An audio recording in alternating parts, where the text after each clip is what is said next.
Yung ating biniling, tawag dito selfie light at saka itong microphone. I don't know if it works dahil meron pa naman tayong 7 days test para ibalik natin kung meron siyang damage. So, ano gagawin natin ngayon? Pull-ups lang muna ang inyong lola, guys.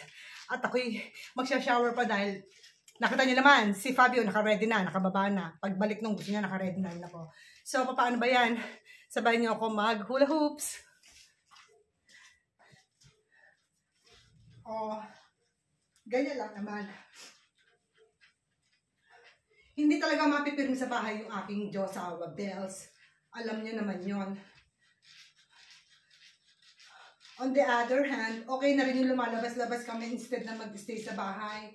Ano ba ang gagawin namin dito sa bahay? Nakaupo lang. Ang hirap naman din kaya lang lagi kang nakaupo, no?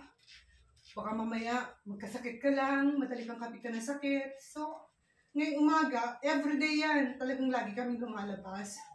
Ganyan talaga. Siguro naswertehan ko lang ganito ang napangasawa kong Italiano.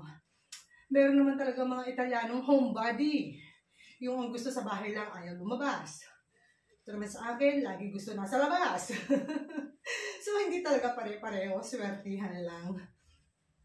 Kaya guys, hindi sa mga gusto mag-asawa ng mga afam, never expect na lahat ay mababait, ha? Meron ding hindi magandang ugali. Meron ding mababait. Meron ding mga tamad. Meron ding mga masisipag. May kuripot, may galante. Hindi lahat pare-parehas. Hindi mo nakita yung ibang nakapag-asawa na mayayaman, baka ganun din ang ina-expect mo makukuha mong afam. Never expect, dahil ang importante, kung makakuha ka ng afam, is yung inaalagaan ka, iniingatan ka, magpasalamat ka na ng malaki sa Diyos kapag ganong afam ang nakuha mo.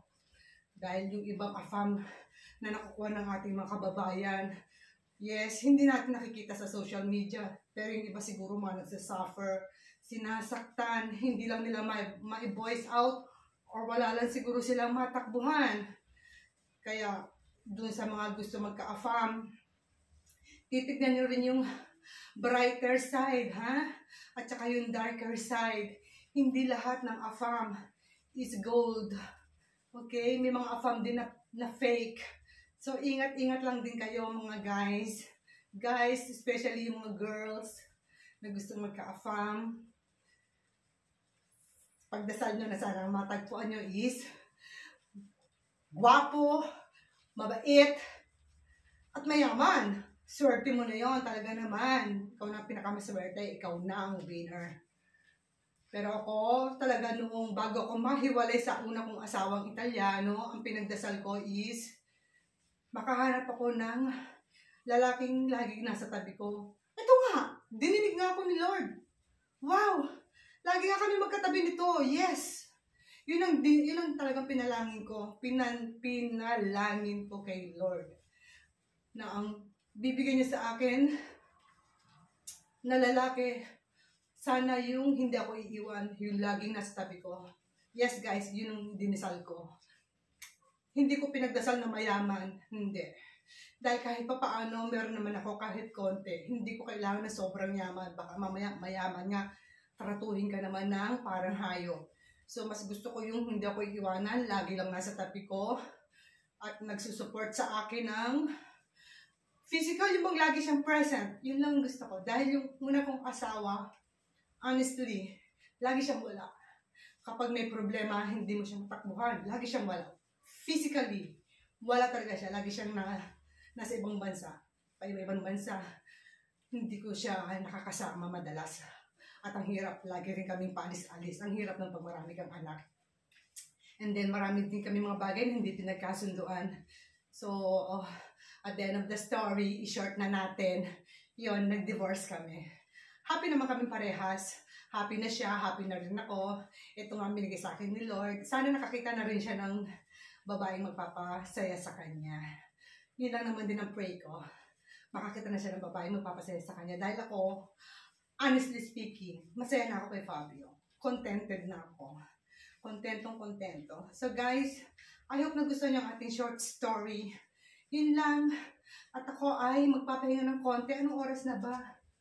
It's 9:35 in the morning. Yun, nakaikot pa ako, tinignan ko, ayun ang oras, oh. Nakita mo, ayun. 9:35. So, magpapahinga lang ako and then quick shower lang ako para patanggal yung pawis ko dahil talagang kaya pa ako nag-start. Naumpisahan ko ba naman ng TikTok? Ay, pagkatagal pala mag-TikTok, ang hirap! So guys, keep posting, keep uploading. Yung mga gustong ma-monetize dyan, ganun lang ang gawin nyo. Keep uploading, uploading, uploading. One day, meron din siguro magpa-viral. So, ingat-ingat na lang din kayong lahat dyan. At inyong Lolang Makulit. Ito, tapos na akong mag-hula hoops. Bye! Okay. Ciao guys! Panoorin mo hanggang dulo para naman makatulong yung ating advertisement. Like and share mo na rin and then comment down below. Comment down below. Nakikita mo. Nakikita ko. Ciao! Bye!